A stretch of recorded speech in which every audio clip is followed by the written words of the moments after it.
गुज़िश्ता रोज दिन भर मुख्तलिफ ज़राए हुकूमत और PTI को लेकर खबरें देते रहे। पूरा ही दिन PTI अरकान पार्लियामेंट, हुकूमती अरकान और वज़रा से राबतों के लिए कोशां रहे ताकि मुज़ाकरात का बंद दरवाज़ा खुल सके। कभी खबर आती कि मुज़ाकरात आज ही शुरू होने जा रहे हैं, कभी खबर आती कि अभी बाज़ाब्ता मुज़ाकरात का आगाज़ नहीं हुआ। गुज़िश्ता शब हुकूमती वज़रा के बयानात से लगने लगा कि अभी मुज़ाकरात शुरू ही नहीं हो रहे। स्पीकर कौमी असम्बली सरदार अय्याज सादिक ने तहरीक इंसाफ के साथ मुज़ाकरात में किसी किस्म का किरदार अदा करने से मुताल्लिक़ लाताल्लुक़ी का इजहार करते हुए बताया कि PTI रहनुमा उनसे ताज़ियत के लिए आए थे, इसके सिवा कोई बात नहीं हुई। ज़राए के मुताबिक असद कैसर बुध को अय्याज सादिक की हमशीरा के इंतकाल पर ताज़ियत के लिए स्पीकर हाउस गए, जहां दोनों के माबैन गैर रस्मी गुफ्तगू में सियासी माहौल से जारहानापन खत्म करने की बात हुई। इसी दौरान सलमान अकरम राजा भी स्पीकर हाउस पहुंच गए। स्पीकर ने उन्हें भी सियासी शिद्दत पसंदी खत्म करने का मशवरा दिया। इसी दौरान वजीर आजम शहबाज शरीफ भी स्पीकर हाउस पहुंच गए और दुआ के बाद शरीके गुफ्तगू बन गए, जिस पर फरीकैन ने मामलात को आगे बढ़ाने का इंदिया दिया। नायब वजीर आजम इसहाक डार ने ऐवान बाला में साफ लफ्जों में ऐलान कर दिया कि 9 मई का फैसला होने तक वो कुछ नहीं कर सकते। वजीर इत्तलात अता तारड़ का कहना है कि PTI के साथ बाज़ाब्ता मुज़ाकरात शुरू नहीं हुए, गैर रस्मी बातचीत होती है। मुज़ाकरात से कबल पार्टी 9 मई और 26 नवंबर के वाक़यात पर शर्मिंदगी का इजहार करे। वज़ीर आज़म शहबाज शरीफ और PTI रहनुमा के दरमियान कोई मुलाकात नहीं हुई। वफाकी वज़ीर दिफा ख्वाजा आसिफ ने कहा है कि मुज़ाकरात अच्छी बात है, मगर बानी PTI दिन में कई रंग बदलते हैं, उनकी गारंटी कौन देगा। चंद दिन पहले तक उनके मुज़ाकरात सिर्फ इस्टेब्लिशमेंट के साथ हलाल थे।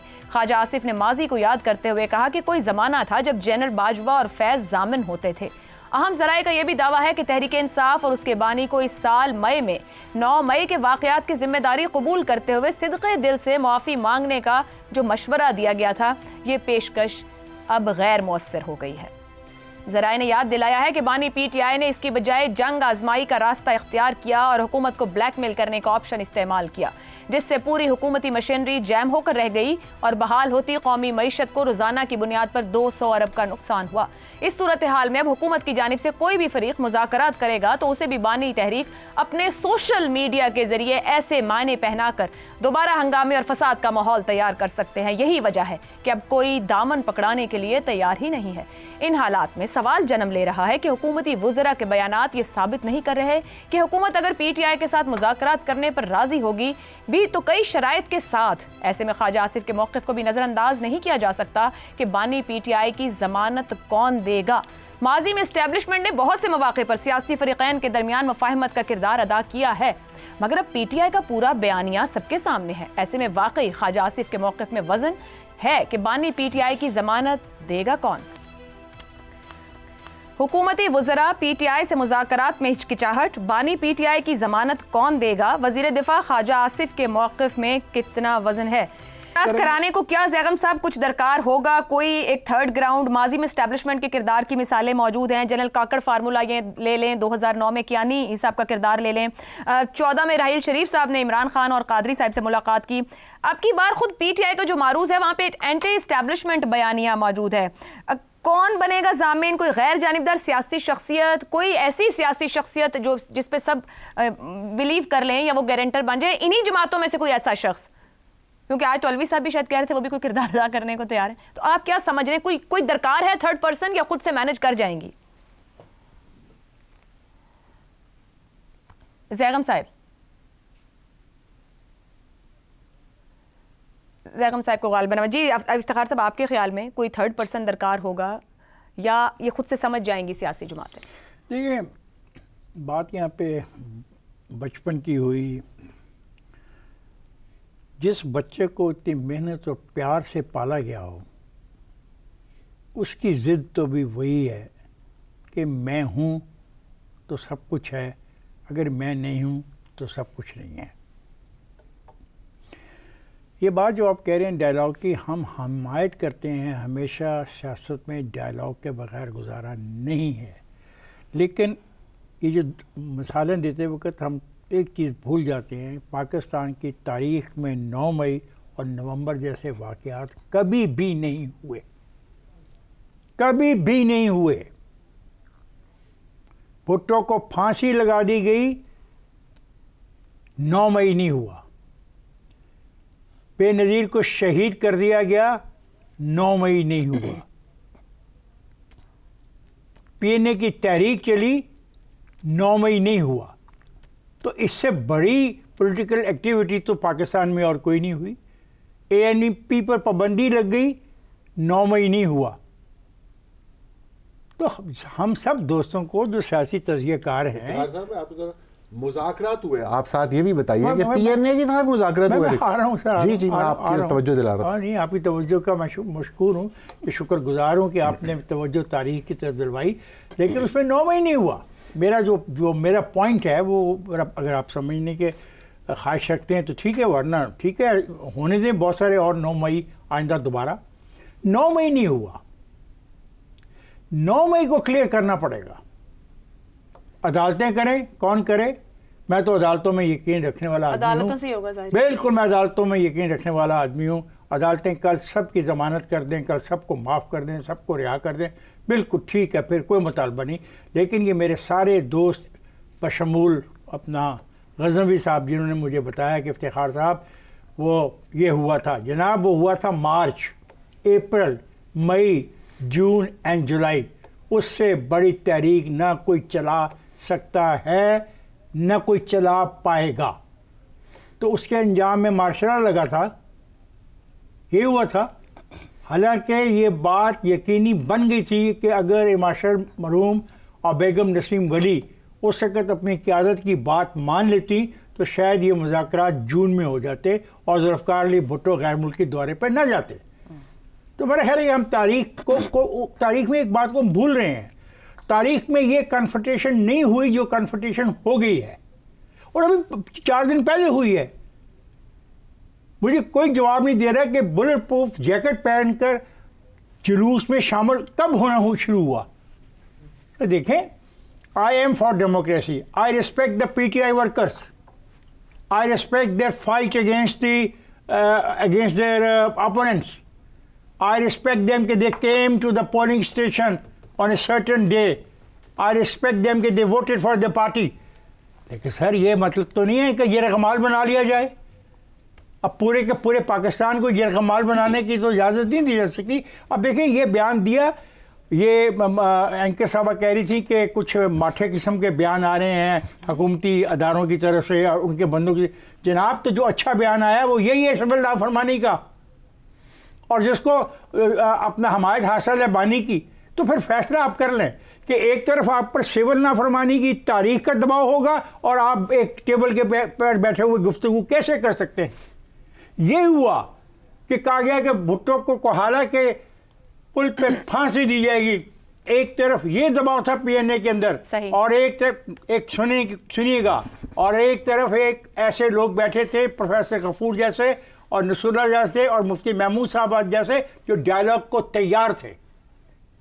तो हैं PTI में लोग जो डायलॉग को तैयार हैं, क्योंकि उनको हकीकत समझ आ गई है कि पार्लियामेंट में बात के बगैर मामला आगे नहीं जाएगा। बट सामने वाले नहीं यकीन कर पा रहे कि जो मुफाहिमत मानते नहीं वो कैसे मुफाहिमत की बात करें। और यही बात खुद गवर्नमेंट के हलकों में बहुत तस्लीम की जाती है कि अगर वो 5 साल गवर्नमेंट करना चाहते हैं, अगर वो चाहते हैं कि इत्तेहादी मामला ठीक हो, तो ये जो खिंचाव है ख़त्म करना होगा।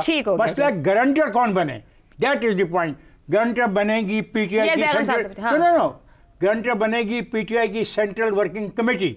वो वादा करेगी कि जनाब ये जो 3 चीज़ें हैं हम नहीं करेंगे, और जो मुकदमा चल रहे हैं अदालतों में, हम अदालतों के फैसलों का एहतराम करेंगे। ज़ैगम साहब भी, मैंने ऊपर भी सवाल रखा था कि माजी में एस्टैब्लिशमेंट का किरदार रहा गारंटर बनने में, मुज़ाकरात कराने में, जामिन बनने में।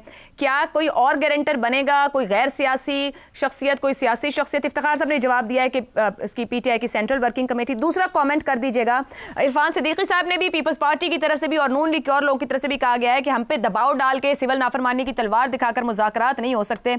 क्या PTI के लोग दबाव और सिविल नाफरमानी के जरिए पार्लियामेंट से रास्ता मांग रहे हैं? जहां तक गारंटर की बात है, मेरा ख्याल है हम सबको मालूम है कि इमरान खान का गारंटर कौन हो सकता है। सेंट्रल वर्किंग कमेटी तो हरगिज़ नहीं हो सकती, क्योंकि उनकी इमरान खान के आगे कोई हैसियत नहीं है PTI के किसी भी लीडर की। अच्छे वक्तों में हमारे पास गैर मुल्की दोस्त गारंटर हुआ करते थे। सऊदी अरब गारंटर हुआ करता था, UAE गारंटर हुआ करता था, कतर गारंटर हुआ करता था। लेकिन जो उनका हशर नशर हमने किया है, मेरा ख्याल है वो तो कानों को हाथ लगा के भाग जाएंगे अगर हम उनसे कहें भी कि आओ और गारंटर बनो।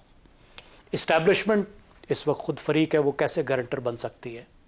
तो गारंटर सिर्फ एक है और गारंटर है बुशरा बीबी। क्या बात है कि बुशरा बीबी को आप लेकर चले जाएं अपने शहर के दरबार में और वहाँ उनसे गारंटी लें, तो वो वाहिद गारंटी है जो इमरान खान के लिए मौसर हो सकती है।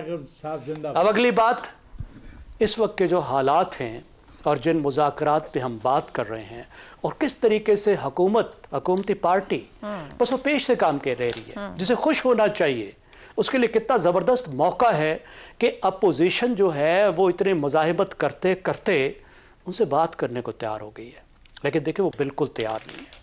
अब उसका जवाब क्या है? मुझे मालूम नहीं कि आपने कोई वो फिल्में देखी हैं जिसमें कोई बंदा अफ्रीकी आदमखोर कबीले के हत्थे चढ़ जाता है और फिर वो उसको बांध देते हैं और उसको खाने से पहले साथ में देग भी चढ़ी होती है और वो उसके गिर्द डांस कर रहे होते हैं। तो हमारे सियासतदानों का एक ऐसा कबीला है जो आदमखोरों का कबीला बन चुका है।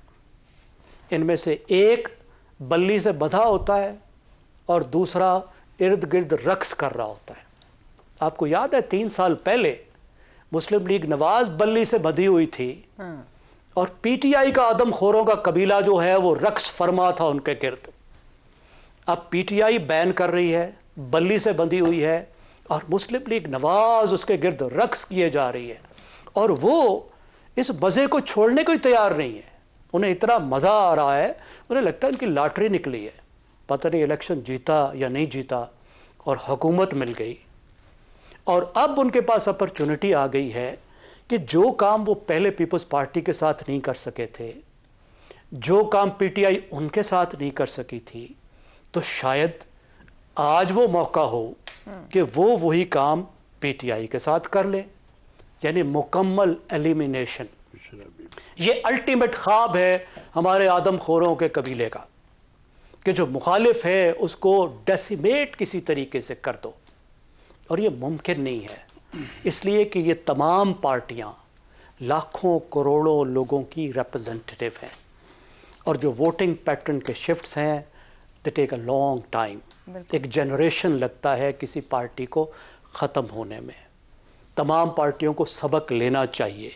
अब मसला ये है कि पीटीआई भी जो है वो जितने भी मौके मिले इससे पहले उन्होंने गंवाए, और एक अफसोसनाक बात यह है कि वो अपने किसी भी किए पर इस वक्त तक नदामत करने को तैयार नहीं है। वो ये कहने को तैयार नहीं है कि जो हमने किया था वो गलत किया था और अब आगे चलते हैं। वो आज भी ये कहती है कि जो हमने किया था वो ठीक किया था, जो हमारे साथ हो रहा है वो गलत हो रहा है। बिल्कुल दुरुस्त, मतलब कोई भी सीखने को तैयार नहीं है। वो जो है वो ठीक नहीं हो रहा। अब आगे बढ़ने का मामला कैसे हो, आगे ही तो नहीं बढ़ना चाह रहे ना। उनको भी समझना चाहिए कि politics is art of the possible. बिल्कुल। पीटीआई को जो अवेलेबल ऑप्शंस हैं, बुरी ऑप्शंस हैं, बेस्ट ऑप्शन उनके पसंदीदा ऑप्शंस अवेलेबल नहीं है, लेकिन अवेलेबल ऑप्शन में से ही एक चुनना होगा। दुरुस्त हो गया। और मुस्लिम लीग नवाज को ये सोचना होगा कि ये मंजर फिर बदल सकता है। मंजर फिर अगली फिल्म जो आएगी हो सकता है उसमें कोई दूसरा हीरो बंधा हुआ हो। बिल्कुल।